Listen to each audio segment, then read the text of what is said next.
Hi students, welcome to ace online. మన ace online platform ద్వారా ఎవరైతే ఈ ఏపీ సెట్ 2025 ఎగ్జామ్కి ప్రిపేర్ అవుతున్నారో ఆ విద్యార్థుల్ని దృష్టిలో పెట్టుకుని మనం ఈ ప్రోగ్రామ్ని డిజైన్ చేయటం అనేది జరిగింది.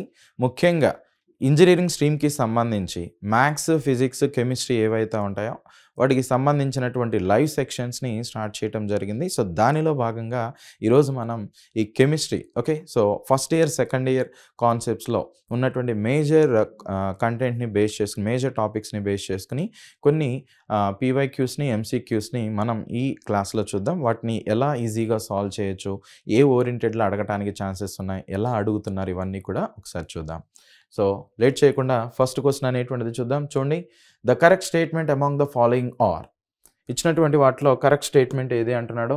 Saline hydrides produce H2 gas when reacts with water. Presently 77% of industrial dihydrogen is produced from coal. Next, third one వచ్చి commercially marketed H2O2 contains 3% of H2O2 అనేటువంటిది ఇచ్చారు. అయితే వీటిలో వాడు ఏం అడుగుతున్నాడు అంటే కరెక్ట్ స్టేట్మెంట్స్ అనేటువంటిది ఏమున్నాయి అని అడుగుతున్నాడు. ఓకే, చూడండి, ఒకవేళ దీనికి మీకు ఆన్సర్ కనుక తెలిసినట్లయితే కింద కామెంట్ చేయొచ్చు. ఎస్, ట్రై చేయండి. దీనికి ఆన్సర్ అనేటువంటిది మీరు ఏదైతే గెస్ చేస్తున్నారో ఎటువంటి డౌట్ లేకుండా ఫస్ట్ మీరైతే కామెంట్ చేయండి. మీరు అనుకున్నది నేను ఎక్స్ప్లెనేషన్ ఇచ్చిన తర్వాత అది కరెక్టా కాదనేటువంటిది మీకు తెలిసిపోతుంది. ఓకేనా? ఎస్. చూడండి, ఫస్ట్ వన్ సెలైన్ హైడ్రేట్స్ అంటున్నాడు. జనరల్గా గైస్ హైడ్రేట్స్ని 3 టైప్స్గా క్లాసిఫై అనేది చేస్తారు. సెలైన్ హైడ్రేట్స్ అని, లేదంటే అయానిక్ హైడ్రేట్స్ అంటారు.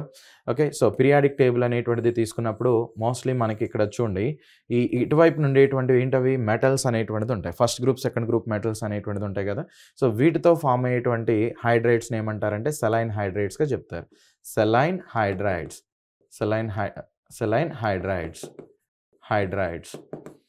నెక్స్ట్, ఈ మధ్యలో డి బ్లాక్ ఎలిమెంట్స్ ఉంటాయి. వీటితో రియాక్ట్ అయ్యేటువంటి హైడ్రేట్స్ ఏవైతే ఉన్నాయో వీటిని మెటాలిక్ హైడ్రేట్స్ అనేటువంటిదిగా చెప్తారు.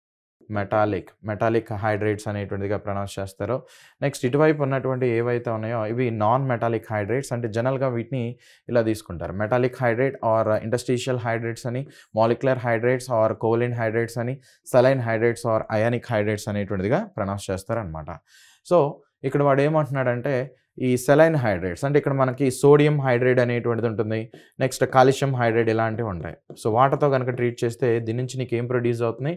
అఫ్ కోర్స్ నాసెంట్ హైడ్రోజన్ అనేది ప్రొడ్యూస్ అయ్యి ఫైనల్గా H2 అనేటువంటిది వస్తుంది. అంతేకాకుండా ఈ సోడియం హైడ్రాక్సైడ్ ఇలాంటి కెమికల్స్ అనేటువంటిది కూడా ఫామ్ అవుతాయి. కాబట్టి ఫస్ట్ స్టేట్మెంట్ అనేది కరెక్టే. Next, presently 77% of industrial dihydrogen is produced from coal అంటున్నాడు. కోల్ నుంచి హైడ్రోజన్ ప్రొడక్షన్ అనేటువంటిది చాలా తక్కువగా ఉంటుంది, కానీ ఎక్కువ మొత్తంలో హైడ్రోజన్ ప్రొడక్షన్ చేస్తుంది ఈ పెట్రోలియం డెరివేటివ్స్ అనమాట. పెట్రోలియం డెరివేటివ్స్ ఏవైతే ఉంటాయో వాటి నుంచి. కాబట్టి ఈ statement wrong. Commercially marketed H2O2 contains 3% H2O2 అంటున్నాడు. ఈ హైడ్రోజన్ పెరాక్సైడ్ని ఒక యాంటీసెప్టిక్ ఏజెంట్గా యూజ్ చేస్తారు. అంతేకాకుండా ఇది బోత్ ఆక్సిడైజింగ్ ఏజెంట్ లాగా యాక్ట్ చేస్తుంది. నెక్స్ట్, రెడ్యూసింగ్ ఏజెంట్ లాగా కూడా యాక్ట్ చేస్తుంది అనమాట. అయితే ఇక్కడ ఇంట్రెస్టింగ్ పాయింట్ ఏంటంటే ఎవరికైనా ఏదైనా దెబ్బ కానీ ఇలాంటిది తగిలి మనం మెడికల్ షాప్కి వెళ్ళి ఒక యాంటీసెప్టిక్ ఏజెంట్ లాంటి దీన్ని క్లీన్ చేయడానికి అడిగితే వాడు హైడ్రోజన్ పెరాక్సైడ్ బాటిల్ని కూడా సజెస్ట్ చేస్తాడు. ఆ హైడ్రోజన్ పెరాక్సైడ్ బాటిల్ మీద నీకు ఏముంటుంది? 3% వెయిట్ బై వాల్యూమ్ H2O2 ఇలాంటి ఓరియంటెడ్లో మెన్షన్ చేస్తారనమాట. అంటే నువ్వు ఒక 100 ml H2O2 అనేటువంటిది తీసుకుంటే దానిలో 97% వాటరే ఉంటుంది. 97 ml 3 ml మాత్రం మన ఈ హైడ్రోజన్ పెరాక్సైడ్ అనేటువంటిది ఉంటుంది. కమర్షియల్ మార్కెట్లో ఇలానే యూజ్ చేస్తారు. కాబట్టి 1 and 3 స్టేట్మెంట్స్ అనేది కరెక్ట్. 1 స్టేట్మెంట్, థర్డ్ స్టేట్మెంట్ రెండు కరెక్ట్. ఇక్కడ ఇచ్చినటువంటి వాటిలో ఆప్షన్ డి అనేటువంటిది రైట్ ఆన్సర్గా. ఆప్షన్ సి అండి, ఆప్షన్ సి, డి కాదు, ఆప్షన్ సి అనేది రైట్ ఆన్సర్. ఓకేనా? ఎస్. నెక్స్ట్ క్వశ్చన్ అనేటువంటిది చూడండి. నెక్స్ట్ క్వశ్చన్ ఇదిగోండి. What are X and Y respectively in the following reaction sequence అంటున్నాడు. ఇక్కడ వాడు ఐసోపెంటేన్ అనేటువంటిది ఇచ్చారు. ఐసోపెంటైన్ మీద పొటాషియం పరమాంగనేట్ అనేటువంటిది వేస్తే ఎక్స్ వచ్చిందంట. దాని మీద డీహైడ్రేషన్ అనేటువంటిది చేస్తే వై వచ్చింది అంటున్నాడు. ఇక్కడ సంథింగ్ ఆప్షన్స్ అనేది ఇచ్చారు, ఏ అని, బి అని, నెక్స్ట్ సి అని, నెక్స్ట్ డి అని. అంటే ఇలాంటి ఓరియంటేషన్‌లో మన ఈ ఎబ్సెట్ ఎగ్జామ్స్‌లో క్వెషన్స్ అనేటువంటిది అడుగుతున్నారు. కాబట్టి అవన్నీ కూడా మీరు గుర్తుపెట్టుకోండి. సో, ఎలా అడుగుతున్నారు, ఏ విధంగా ప్రిపేర్ అవుతున్నారు అనేది మనకు తెలియాలి.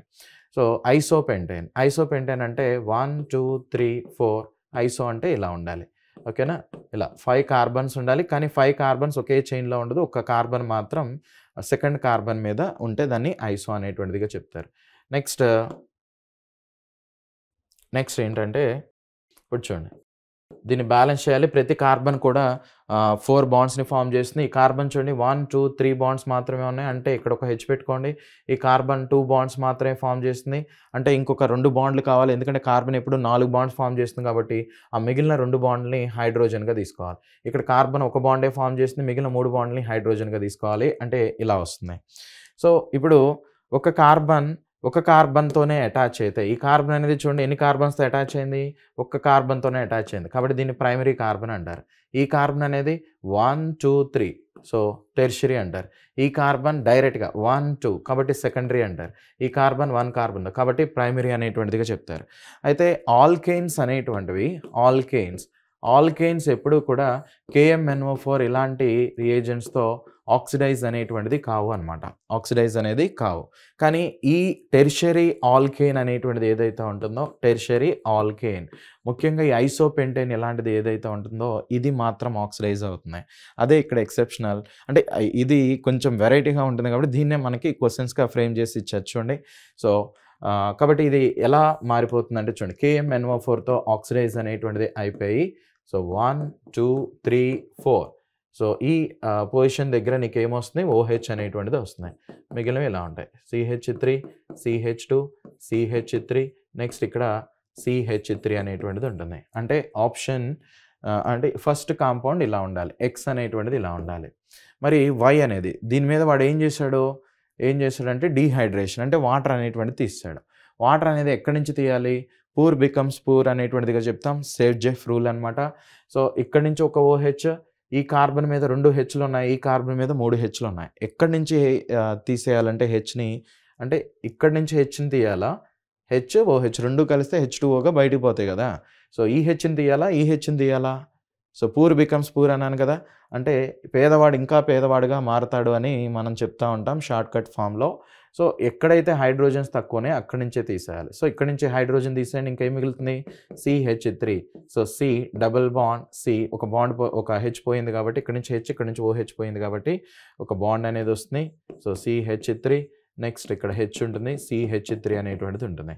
అంటే ఇది Y అనమాట. సో, కాబట్టి ఈ 2 ఎక్కడున్నాయో చూసుకోండి. ఇదిగోండి. ఫస్ట్ కాంపౌండ్ ఏదైతే ఉందో ఓకే. ఫస్ట్ కాంపౌండ్ ఏదైతే ఉందో అది దీనికి మ్యాచ్ అవుతుంది మీరు అబ్జర్వ్ చేసినట్లయితే. దీన్ని స్కెల్టన్ ఫామ్‌లో ఇలా రాస్తారు. 1, 2, 3, 4 1, 2, 3, 4 సో, నెక్స్ట్ ఇక్కడ డబుల్ బాండ్ ఉంది సెకండ్ కార్బన్ దగ్గర. నెక్స్ట్ ఇక్కడ ఇంకొక CH3 అనేది ఉంది. అంటే ఇలా తీసుకుంటాం. కాబట్టి ఆప్షన్ ఏ అనేటువంటిది రైట్ ఆన్సర్ అనమాట. ఆప్షన్ ఏ అనేది రైట్ ఆన్సర్. మరి ఇలా చాలా కాంప్లికేటెడ్‌గా అనిపిస్తున్నాయి కదా! మరి షార్ట్ టైమ్‌లో ఈ కాంప్లికేటెడ్ కాన్సెప్ట్స్ ఏవైతే ఉన్నాయో, క్వెషన్స్ ఏవైతే ఉన్నాయో వాటిని ఎలా సాల్వ్ చేయాలి? వాటికి సంబంధించినటువంటి ఆ మెమరీ బేస్డ్ ట్రిక్స్ అనేటువంటిది ఏమున్నాయి? ఆ టిప్స్ కానీ ఇలాంటిది ఏమున్నాయి? సో, ఇలాంటివన్నీ కూడా మీకు ప్రొవైడ్ చేయడం కోసం మన ఏస్ ఆన్‌లైన్ ప్లాట్‌ఫార్మ్ ద్వారా ప్రీ రికార్డెడ్ కోర్సెస్ అనేటువంటిది ప్రొవైడ్ చేస్తున్నాం. Okay. So, pre recorded courses that engineering స్ట్రీమ్‌కి సంబంధించి అంటే దీనిలో మ్యాథ్స్, ఫిజిక్స్, కెమిస్ట్రీకి సంబంధించిన ప్రీ రికార్డెడ్ కోర్సెస్ అనేటువంటిది ఉంటాయి. సో, తెలంగాణ, ఆంధ్ర విద్యార్థులు ఎవరైతే ఈఏపీ సెట్ ఎగ్జామ్ రాస్తున్నారో 2025కి సంబంధించి ఆ విద్యార్థులకి ఉపయోగపడే విధంగా ఓకే. సో, మీరు రాసేటువంటి ఈఏపీ సెట్ ఎగ్జామ్‌కి ఉపయోగపడే విధంగా ఈ కోర్సెస్‌ని డిజైన్ చేయటం అనేది జరిగింది. నువ్వు ఎక్కడి నుంచైనా యాక్సెస్ చేసుకునే విధంగా ఈ కోర్స్‌ని డిజైన్ చేయటం అనేది జరిగింది. ఓకే. అంటే ల్యాప్‌టాప్ నుంచి చేయొచ్చు నువ్వు యాక్సెస్ అనేది మొబైల్ నుంచి చేసుకోవచ్చు, పీసీ నుంచి కూడా చేసుకోవచ్చు. అయితే ఈ కోర్స్ ఫీ ఎంతంటే ఫస్ట్ ఇయర్, సెకండ్ ఇయర్‌కి సంబంధించి మ్యాథ్స్ ఉంటుంది, ఫిజిక్స్ ఉంటుంది, కెమిస్ట్రీ ఉంటుంది. మొత్తం కలిపి అనమాట. జస్ట్ 3 మంత్స్‌కి 499 రూపీస్‌కి ప్రొవైడ్ చేస్తున్నాం. ఓకే. నెక్స్ట్ అదే 6 మంత్స్ అనేటువంటిది తీసుకున్నట్లయితే 799 రూపీస్‌కి ఈ కోర్స్ అనేటువంటిది మీకు ప్రొవైడ్ చేయడం జరుగుతున్నాయి. ఓకే. సో, ఈ కోర్స్‌ని ఎలా యాక్సెస్ చేయాలి? దానికి సంబంధించినటువంటి ఆ లింక్ అనేది మీకు డిస్క్రిప్షన్‌లో మెన్షన్ చేయడం జరుగుతుంది. ఒకసారి మీరు అబ్జర్వ్ చేయొచ్చు. Okay. Right. So, next question అనేటువంటిది చూడండి. Which of the following has maximum coagulating power అంటున్నాడు. Coagulating power in the coagulation of positively charged sols అంటున్నాడు. పాజిటివ్‌లీ చార్జ్డ్ సోల్స్ అనేటువంటిది ఏదైతే ఉన్నాయో ఆ పార్టికల్స్‌ని ఇలా దూరంగా ఉన్నటువంటి ఈ పార్టికల్స్‌ని దగ్గరగా తీసుకురావాలనుకోండి. సో, ఇలా దగ్గరగా తీసుకురావటాన్ని ఏమంటారు? కోయాగులేషన్ అనేటువంటిదిగా చెప్తారు. సో, ఇచ్చినటువంటి వాటిలో ఆ కోయాగులేటింగ్ ఏజెంట్ అనేది ఏది ద బెస్ట్ అనేది అడుగుతున్నారు కదా! మాక్సిమం కోయాగులేషన్ పవర్ అనేది దేనికి ఎక్కువగా ఉంటుందని అడుగుతున్నారు కదా! దేనికైతే ఛార్జ్ అనేది ఎక్కువగా ఉంటుందో ఇక్కడ చూడండి. ఇక్కడేమో -1 ఉంది. ఇక్కడేమో -2 అనేది ఉంది. ఇక్కడ -3 అనేది ఉంది. కానీ ఈ అయాన్‌కి -4 ఉంది. ఛార్జ్ గనక పెరిగితే సో, మోస్ట్‌లీ కోయాగులేటింగ్ పవర్ అనేటువంటిది కూడా పెరుగుతుంది కాబట్టి ఆప్షన్ డి అనేటువంటిది రైట్ ఆన్సర్ అనమాట. Option D. సో, సింపుల్ ఇవి. ఇలాంటి క్వెషన్స్ అనేటువంటివి మనం ఈజీగా చేయగలుగుతాం. ఓకేనా? దీనికి భయంకరమైనటువంటి కెమిస్ట్రీ బ్యాక్‌గ్రౌండ్‌లు గాని ఏమీ అవసరం లేదు. ఇలాంటి కొన్ని సింపుల్ కాన్సెప్ట్స్‌ని మనం నేర్చుకున్నట్లయితే ఈజీగా మంచి స్కోర్ అనేటువంటిది కెమిస్ట్రీ నుంచి చేయొచ్చు. సో, దానికి మనం ఉపయోగించేదే ఈ హార్డీ-షెల్జ్ రూల్ అనేటువంటిది చెప్తాం. హార్డీ-స్కర్జ్ రూల్ అనేటువంటిది ఈ హార్డీ-స్కర్జ్ రూల్ అనేటువంటిది ఏదైతే ఉందో దీనిలో వాడు ఏమంటాడంటే సో, కోయాగులేటింగ్ పవర్ అనేది ఇంక్రీజ్ అవ్వాలి అంటే మోస్ట్‌లీ నెగెటివ్ అయాన్స్‌కి ఛార్జ్ అనేటువంటిది ఇంక్రీజ్ అవ్వాలంటాడు. అంతే. Next identify the auto catalytic reaction from the following అంటున్నాడు.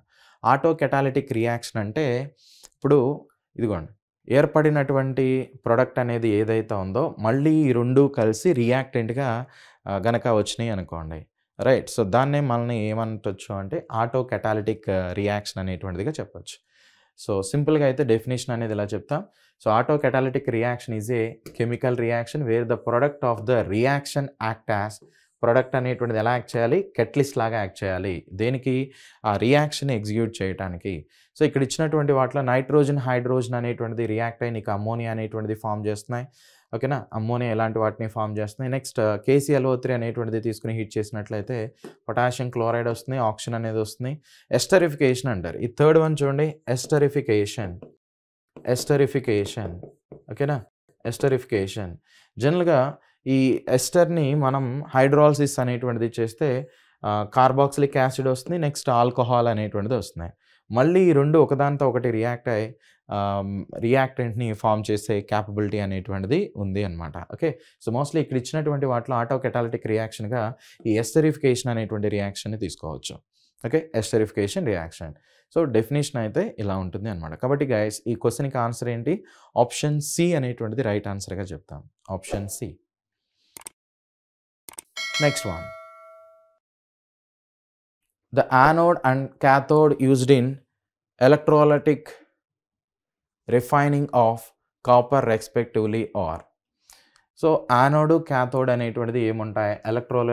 ఎలక్ట్రోలైటిక్ రిఫైనింగ్ అనేటువంటి మెథడ్‌లో గనక తీసుకున్నట్లయితే యాక్చువల్‌గా ఈ ఎలక్ట్రోలైటిక్ రిఫైనింగ్ మెథడ్ అనేది దేనికి యూజ్ చేస్తారంటే బ్లిస్టర్ కాపర్ అనేటువంటిది ఉంటుంది. Okay. So, blister copper. So, ఈ బ్లిస్టర్ కాపర్‌లో మోస్ట్‌లీ మనకి అరౌండ్ 98% వరకు ప్యూర్ కాపర్ అనేటువంటిది ఉంటుంది. రిమైనింగ్ 2% అనేటువంటిది ఇంప్యూర్ కాపర్ అనేటువంటిది ఇంప్యూరిటీస్ అనేటువంటిది ఉంటాయి. సో, వీటిని రిమూవ్ అనేటువంటిది చేయటం కోసం ఈ బ్లిస్టర్ కాపర్‌ని ఎలక్ట్రోలైటిక్ రిఫైనింగ్ ద్వారా ప్యూర్ కాపర్ అనేటువంటి దాన్ని మనం కలెక్ట్ చేయొచ్చు అనమాట. అయితే ఇక్కడ యానోడ్ నెక్స్ట్ క్యాథోడ్ అనేటువంటిది ఉంటాయి కదా! క్యాథోడ్ అనేటువంటిది ఉంటాయి. ఎలక్ట్రోలైటిక్ రిఫైనింగ్ అంటే ఒకటి యానోడ్ ఉండాలి. ఒకటి క్యాథోడ్ అనేటువంటిది ఉండాలి. ఎప్పుడూ కూడా ఓకే. ఇక్కడ ఒక ఎలక్ట్రోలైటిక్ సొల్యూషన్ అనేటువంటిది కూడా తీసుకుంటాం. ఎలక్ట్రోలైటిక్ సొల్యూషన్ అంటే ఎలక్ట్రోలైట్ అనేది తీసుకుంటాం. మోస్ట్‌లీ గైస్ కాపర్ రిలేటెడ్‌వి అంటే కాపర్ సల్ఫేట్ అనేటువంటివి కానీ లేదంటే కాపర్ నైట్రేట్ రిలేటెడ్ డెరివేటివ్స్ కానీ ఇలాంటివి ఏవైతే ఉంటాయో వీటిని మోస్ట్‌లీ మనం తీసుకోవచ్చు. జనరల్‌గా అయితే ఇక్కడ కాపర్ సల్ఫేట్ ఇలాంటి సొల్యూషన్స్‌ని తీసుకుంటారు.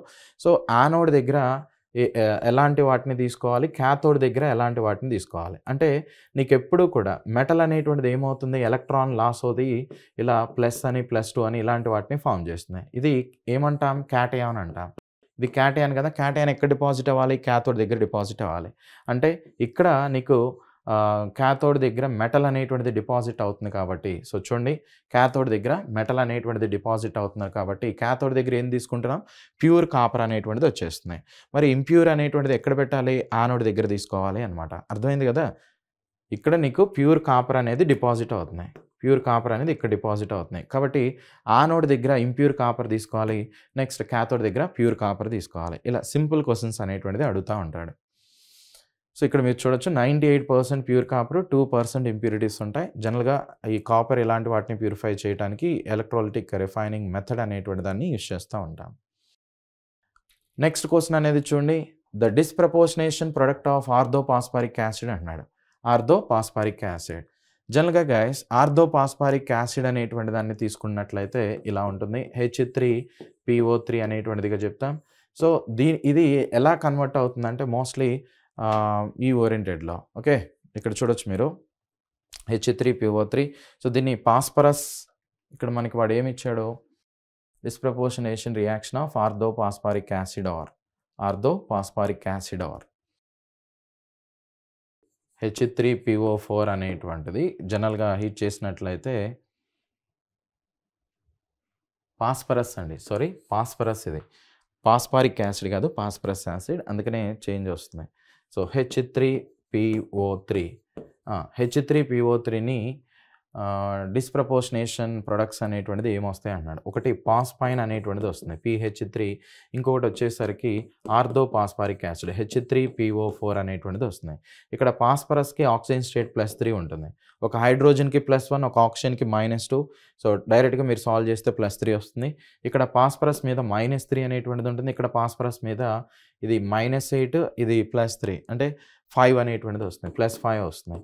అంటే ఒకటి నెంబర్ డిక్రీజ్ అవుతుంది, ఒకటి నెంబర్ అనేది ఇంక్రీజ్ అవుతుంది. నెంబర్ ఇంక్రీజ్ అయితే ఆక్సిడేషన్ అంటాం, నెంబర్ డిక్రీజ్ అయితే రిడక్షన్ అంటాం. సో ఒకే ఎలిమెంట్ ఇలా బోత్ ఆక్సిడేషన్ అండ్ రిడక్షన్ కనుక ఎగ్జిబిట్ చేస్తే దాన్నే డిస్‌ప్రపోర్షనేషన్ రియాక్షన్ అంటారు.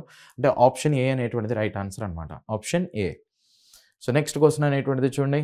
Next question, the spin only magnetic moment of complexes అని 2 కాంప్లెక్స్ ఇచ్చారు కాంప్లెక్స్ కాంపౌండ్స్ నుంచి. సపోజ్ ఇక్కడ ఇది ఈజీ అండి, చాలా చాలా ఈజీ. మాంగనీస్ అనేటువంటిది తీసుకున్నట్లయితే ఇక్కడ ఎన్ని లైగాండ్స్ ఉన్నాయి, 6 లైగాండ్స్ అనేటువంటిది ఉన్నాయి. సో మాంగనీస్ ప్లస్ సైనైడ్, ఒక్కొక్క సైనైడ్కి -1 అనుకోండి, విచ్ ఈజ్ ఈక్వల్ టు -3కి ఈక్వల్ చేయండి. మాంగనీస్ ఈజ్ ఈక్వల్ టు ఏమవుతున్నాయి, +3 అనేటువంటిది వస్తున్నాయి. మామూలుగా మాంగనీస్ అటామిక్ నెంబర్ 25 అంటే 4s2 3d5 అనేటువంటి దాన్ని తీసుకోవాలి. కానీ ఓకే, సో మాంగనీస్కి ఇలా, కానీ Mn+3 కదా వాడిచ్చింది, వాడిచ్చినటువంటి కాంప్లెక్స్ Mn+3 ఎలా చెప్తున్నాం, ఆక్సిజన్ స్టేట్ కనుక్కోవాలి మాంగనీస్కి, కనుక్కుంటే +3 అనేటువంటిది వస్తుంది. ఇప్పుడు ఎన్ని ఎలక్ట్రాన్స్ ఉంటాయి ఇక్కడ, 4s0 అనేటువంటిది ఉంటుంది, 3d4 అనేటువంటిది వస్తున్నాయి, అవునా, 3d4 అనేటువంటిది వస్తున్నాయి. Right. So next one 3d4 అనేటువంటిది కన్సిడర్ చేయొచ్చు. అంటే ఎలక్ట్రాన్స్ అనేది జస్ట్ లైక్ ఈ ఓరియంటెడ్లో ఉంటాయి. సో 1 2 3 4 ఈ ఓరియంటెడ్లో ఉంటాయి. నెక్స్ట్ ఇంకొకటి కోబాల్ట్కి సంబంధించినటువంటి కాంప్లెక్స్ ఇచ్చారు. సో కోబాల్ట్, ఇక్కడ మీరు అబ్జర్వ్ చేసినట్లయితే ఆక్సిజన్ స్టేట్ అనేది కోబాల్ట్కి ఎంత ఉంటుంది, ఆక్సిజన్ స్టేట్ కోబాల్ట్కి ఇది ఇక్కడ ఇచ్చినటువంటి ఆక్సలేట్ ఏదైతే ఉందో ఒక్కొక్క ఆక్సలేట్ అనేది -2గా కన్సిడర్ చేయాలి. ఓకేనా, -2 అనేటువంటిదిగా తీసుకోవాలి. So 3 × -2 which is equal to -3 అనమాట. So cobalt is equal to ఎంత, +3 అనేటువంటిదిగా చెప్తాం. జనరల్గా కోబాల్ట్ కాన్ఫిగరేషన్ ఏంటి, 4s2 3d7 అనేటువంటిది వస్తుంది. కానీ +3 అంటున్నాడు కాబట్టి 4s0 3d6 అనేటువంటిదిగా కన్సిడర్ చేస్తాం. 3d6 అనేటువంటిదిగా కన్సిడర్ చేస్తాం. అయితే ఇక్కడ ఇంట్రెస్టింగ్ పాయింట్ ఏంటంటే ఇది ఇక్కడ ఇచ్చినటువంటి కంటెంట్ ఏదైతే ఉంది, లైగాండ్ ఏదైతే ఉంది, ఇది స్ట్రాంగ్ లైగాండ్ అనమాట. ఓకేనా, సో స్ట్రాంగ్ లైగాండ్ అనేటువంటిదిగా తీసుకుంటాం. స్ట్రాంగ్ లైగాండ్ కాబట్టి ఇది ఏమైపోతుందండి, ఈ 6 ఎలక్ట్రాన్స్ కూడా నీకు ఇలా పేరప్ అనేది అయిపోతాయి. 1 2 3 4 5 +3 కదా రావాల్సింది, అంతే 3d6. సో మామూలుగా అయితే 6 ఎలక్ట్రాన్స్ ఉండాలి. ఆ 6 ఎలక్ట్రాన్స్ కూడా స్ట్రాంగ్ లైగాండ్ వలన ఏమవుతాయంటే ఇలా పేరప్ అయిపోతాయి. పేరప్ అవ్వటం అంటే ఏంటి? జస్ట్ లైక్ ఇలా తీసుకుంటాం. ఇలా తీసుకుంటా. ఇప్పుడు నెంబర్ ఆఫ్ సింగిల్ ఎలక్ట్రాన్స్ అనేటువంటిది ఎన్నున్నాయి? అన్‌పెయిడ్ ఎలక్ట్రాన్స్ 0 అనమాట. యాక్చువల్‌గా n ఇంటూ n+2 అనేటువంటి ఫార్ములాని బేస్ చేసుకొని చెప్తారు. √n into n+2. కానీ ఇక్కడ n వాల్యూ అనేటువంటిది ఏంటి? 0. ఎందుకు? దీనిలో ఎక్కడ కూడా అన్‌పెయిడ్ ఎలక్ట్రాన్స్ అనేటువంటిది లేవు. కాబట్టి 0. ఎందుకని 0 అయిపోయినాయి? అన్‌పెయిడ్ ఎలక్ట్రాన్స్ లేవు కాబట్టి 0 అయింది. అంటే ఈ కాంప్లెక్స్ ఏదైతే ఉందో ఈ కాంప్లెక్స్‌కి 0 వస్తుంది. మరి ఈ కాంప్లెక్స్‌కి మాంగనీస్ ఇలాంటి వాటిని తీసుకున్నట్లయితే ఇక్కడ నీకు హైబ్రిడేషన్ అనేటువంటిది ఏమి ఎగ్జిబిట్ చేస్తుంది? sp3d2 అనేటువంటి హైబ్రిడేషన్ ఎగ్జిబిట్ చేస్తుంది. జనరల్‌గా ఇలా 5 ఆర్బిటాల్స్ అనేటువంటిది ఉంటాయి. dxy, dyz, dzx, dx² - y² dz² అని మోస్ట్‌లీ ఇది T2Gగా ఈజీగా ఇలా విడిపోతుందనమాట. అంటే T2Gగా ఈజీగా ఇలా విడిపోయినప్పుడు జనరల్‌గా గైస్ ఎలా తీసుకుంటాము అంటే సో 3 ఎలక్ట్రాన్స్‌ని స్ట్రాంగ్ లైగాండ్ కదా! స్ట్రాంగ్ లైగాండ్ ఇది. అవునా? ఇది కూడా సైనైడ్ అనేటువంటిది కూడా స్ట్రాంగ్ లైగాండ్. కానీ ఎన్ని ఎలక్ట్రాన్స్ ఉన్నాయి? 4 ఎలక్ట్రాన్స్ ఉన్నాయి. ఇలా ఫిల్ చేయాలి. 1, 2, 3 నెక్స్ట్ 4 ఇలా ఫిల్ చేయాలి. ఇప్పుడు ఎన్ని అన్‌పెయిడ్ ఎలక్ట్రాన్స్ ఉన్నాయి? 2 అన్‌పెయిడ్ ఎలక్ట్రాన్స్ ఉన్నాయి. కాబట్టి ఎలా తీసుకుంటాం? 2 అనేది సబ్స్టిట్యూట్ చేస్తే నీకు ఎంతొస్తుంది? 5 సంథింగ్ ఆ రేంజ్‌లో వస్తుంది. అంటే 2 పాయింట్ ఇక్కడ n వాల్యూ అనేటువంటిది ఎంతైతే ఉంటుందో నీకు దాన్ని సంబంధించినటువంటి బిఎం అనేది వస్తుంది. 2 అన్‌పెయిడ్ ఎలక్ట్రాన్స్ ఉంటే 2 పాయింట్ సంథింగ్. 3 అన్‌పెయిడ్ ఎలక్ట్రాన్స్ ఉంటే 3 పాయింట్ సంథింగ్. 4 ఎలక్ట్రాన్స్ ఉంటే 4 పాయింట్ సంథింగ్ ఇలా వస్తుంది. సో కాబట్టి ఫస్ట్ ఇచ్చినటువంటి కాంప్లెక్స్ ఏదైతే ఉందో దీనికేమో 2.84 బిఎం. నెక్స్ట్ దానికి 0 అనమాట. అంటే ఆప్షన్ ఏ అనేటువంటిది కరెక్ట్ వన్‌గా కన్సిడర్ చేయొచ్చు. నెక్స్ట్ క్వెషన్ అనేటువంటిది చూడండి. ఇక్కడ ఏమంటున్నాడు? ఐడెంటిఫై ద స్వాట్ రియాక్షన్ అంటున్నాడు. యాక్చువల్‌గా స్వాట్ రియాక్షన్ అనేది ఎప్పుడు కూడా ఆల్కైల్ హాలైడ్స్‌ని ప్రిపేర్ చేయడానికి వాడతాం. కానీ ఎలాంటి ఆల్కైల్ హాలైడ్‌ని ప్రిపేర్ చేస్తాం? ఆల్కైల్ ఫ్లోరైడ్స్ అనేటువంటి వాటిని ప్రిపేర్ చేస్తాం అనమాట. Alkyl fluorides okay. సో వీటిని ప్రత్యేకంగా ప్రిపేర్ చేయడానికి సో ఆర్ఎఫ్ అనేటువంటి వాటిని ప్రత్యేకంగా ప్రిపేర్ చేయడానికి మనం ఉపయోగించేటువంటి ఆ రియాక్షనే స్వాట్ రియాక్షన్ అంటారు. సో మోస్ట్లీ ఇక్కడ ఈ ఎలాంటి వాటిని కన్సిడర్ చేయొచ్చు అంటే సో బ్రోమైడ్స్ నుంచి కానీ మోస్ట్లీ బ్రోమైడ్స్ నుంచి ఈ ఆల్కైల్ ఫ్లోరైడ్స్ అనేటువంటి వాటిని ప్రిపేర్ చేస్తారు. ఇక్కడ చూడండి ప్రొడక్ట్ ఏముంది? ఇక్కడ ఐడైడ్ అనేటువంటిది ఉంది. కాబట్టి స్వాట్ రియాక్షన్ కాదు. ఇక్కడ నీకు ప్రొడక్ట్ అనేటువంటిది ఏమొచ్చింది? మోస్ట్లీ ఆల్కేన్ అనేటువంటిది వచ్చింది. సో ఇది ఉజ్ రియాక్షన్ అని ఉజ్విడిక్ రియాక్షన్ ఇలాంటివి విన్నారు కదా! ఈ ఉజ్ రియాక్షన్ అనేటువంటి కేటగిరీ కిందకి వస్తుంది. సో కాబట్టి ఇది కూడా కాదు. నెక్స్ట్ ఇది చూడండి. ఇక్కడ కూడా నీకు ఫిటిక్ రియాక్షన్ ఇలాంటి వాటిని చెప్తారు. మోస్ట్లీ ఇక్కడ వాడు ఏం తీసుకున్నాడంటే ఎరైల్ హాలైడ్స్ అనేటువంటి వాటిని తీసుకున్నాడు. కాబట్టి ఇక్కడ ఫ్లోరైడ్స్ ఏం ప్రిపేర్ చేయలేకపోతున్నాం కాబట్టి ఇది కూడా దానికి సంబంధించింది కాదు. కానీ ఈ ఎగ్జాంపుల్ మీరు అబ్జర్వ్ చేసినట్లయితే ఇక్కడ ఫ్లోరైడ్స్ అనేది తయారవుతున్నాయి. ఆల్కైల్ ఫ్లోరైడ్స్ ముఖ్యంగా. కాబట్టి ఆప్షన్ డి అనేటువంటిది రైట్ ఆన్సర్‌గా తీసుకుంటాం అనమాట. ఆప్షన్ డి అనేది right answer. So next question చూడండి. PHBV is a biodegradable polymer of 2 monomers X and Y are respectively. యాక్చువల్‌గా PHBV అనేది ఒక బయోడిగ్రేడబుల్ పాలిమర్ అనమాట. దీన్ని సింథటిక్‌గా ప్రిపేర్ చేస్తాం. అయితే ఈ పాలిమర్ అనేటువంటిది ప్రిపేర్ చేయడానికి మనకేం కావాలి అంటే 1, 2, 3, 4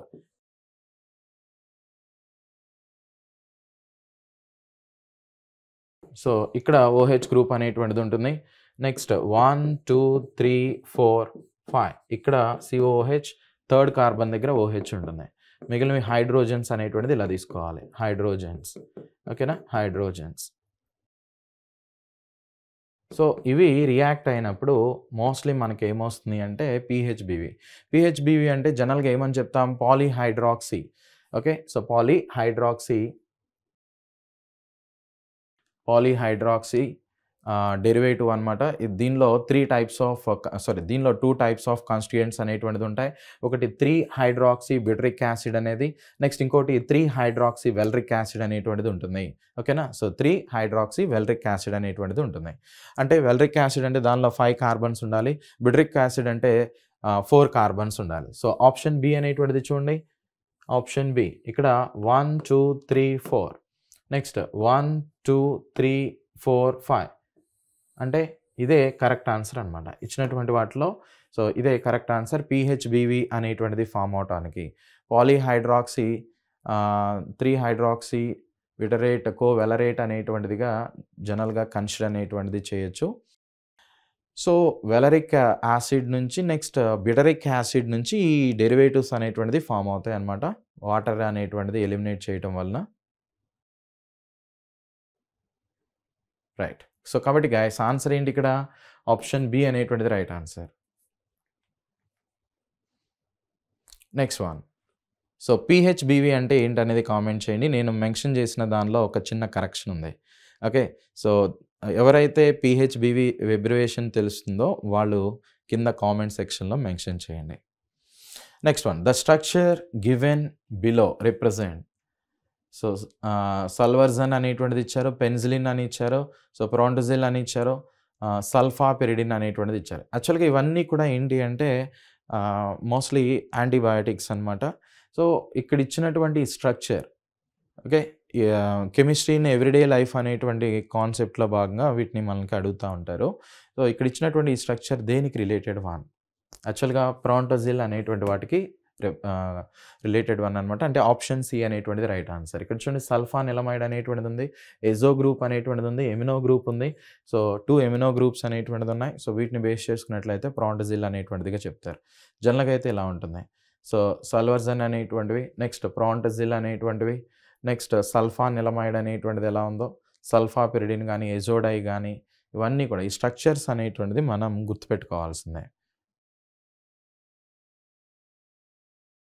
ఓకే. సో, ఇది గైస్ ఈరోజు క్లాస్‌కి సంబంధించి ఎవరైతే ఈ కాంపిటేటివ్ ఎగ్జామ్‌ని అంటే రేపు ఈఏపీ సెట్ ఎగ్జామ్‌ని రాయబోతున్నారో తెలంగాణ మరియు ఆంధ్ర నుంచి ఆ విద్యార్థులు కోసం మన ఏస్ ఆన్‌లైన్ ప్లాట్‌ఫార్మ్ ద్వారా ప్రీ రికార్డెడ్ కోర్సెస్ అనేది ప్రొవైడ్ చేస్తున్నామని చెప్పాను కదా! సో, దానికి ఫీ అనేది ₹499 అనేటువంటిది ఉంటుంది. ఎలా ఆ యాప్‌ని యాక్సెస్ చేసుకోవాలి అంటే, ఎలా ఇన్‌స్టాల్ చేసుకోవాలంటే, మీకు మొబైల్‌లో గూగుల్ ప్లే స్టోర్ అని ఉంటుంది. గూగుల్ ప్లే స్టోర్‌లోకి వెళ్ళిన తర్వాత ఏస్ ఆన్‌లైన్ అని టైప్ చేయండి. టైప్ చేస్తే నీకు ఇలాంటి లోగో ఉన్నటువంటి ఒక యాప్ అనేటువంటిది కనిపిస్తుంది. ఈ లోగో చూసుకోండి. ఈ లోగోతో ఉన్న యాప్ కనిపిస్తుంది. ఆ లోగోని అంటే యాప్‌ని ఇన్‌స్టాల్ చేసుకున్న తర్వాత దానిలో మీ డీటెయిల్స్ అనేది అడుగుతుంది. నెక్స్ట్ మీరు 3 మంత్స్ కోర్స్ అనేది కావాలా? 6 మంత్స్ కోర్స్ కావాలనేది క్లిక్ చేసుకున్నట్లయితే ఆ పేమెంట్ పేజ్ అనేది ఓపెన్ అవుతుంది. ఆ పేమెంట్ అయిపోయిన తర్వాత ఫైనల్‌గా మీకు కోర్స్‌కి సంబంధించినటువంటి కంప్లీట్ క్రెడెన్షియల్స్ అనేటువంటిది వస్తాయి. దాన్ని 24/7 సో, 3 మంత్స్ అయితే 3 మంత్స్ వరకు, 6 మంత్స్ అయితే 6 మంత్స్ వరకు మీరు యూజ్ చేసుకోవచ్చు. ఓకేనా? లేదు అంటే ఈ గూగుల్‌లో మీరు టైప్ చేసినా గానీ సో, ఏస్ ఆన్‌లైన్ అనేది టైప్ చేస్తే ఇలాంటి పేజ్ అనేది ఓపెన్ అవుతుంది. So, install on more devices అని ఇక్కడ కనిపిస్తుంది కదా! సో, ఇన్‌స్టలేషన్ అనేటువంటిది చేసుకున్న తర్వాత మీరు యాప్‌లో డిఫరెంట్ అంటే మీకు ఏవైతే ఫిజిక్స్ కావచ్చు, కెమిస్ట్రీ కావచ్చు, మ్యాథ్స్ కావచ్చు వాటికి సంబంధించినటువంటి ఇన్ఫర్మేషన్ మొత్తాన్ని కూడా మీరు యాక్సెస్ చేసుకోవచ్చు మీ ఎగ్జామ్‌కి దృష్టిలో పెట్టుకొని. సో, కాబట్టి ఈ అవకాశాన్ని అందరూ కూడా వినియోగించుకోండి. ఎవరైతే ఈఏపీ సెట్ ఎగ్జామ్ రాయబోతున్నారో వాళ్ళకి ఇన్ఫర్మేషన్ అనేటువంటిది షేర్ చేయండి. రెగ్యులర్‌గా మనకి వీడియో సెక్షన్స్ అనేటువంటిది జరుగుతా ఉంటాయి. సో, ఈ వాల్యుబుల్ ఇన్ఫర్మేషన్‌ని షేర్ చేయటం ద్వారా వాళ్ళకి అడిషనల్ బూస్టింగ్ అనేటువంటిది ఇచ్చిన వాళ్ళు అవుతారు. సో, మన ఛానల్‌ని ఇలాంటి ఇంట్రెస్టింగ్ వీడియోస్ కోసం మన ఛానల్‌ని లైక్ చేయండి, షేర్ చేయండి. I wish you all the best. మళ్ళీ నెక్స్ట్ సెక్షన్‌లో కలుద్దాం. Thank you.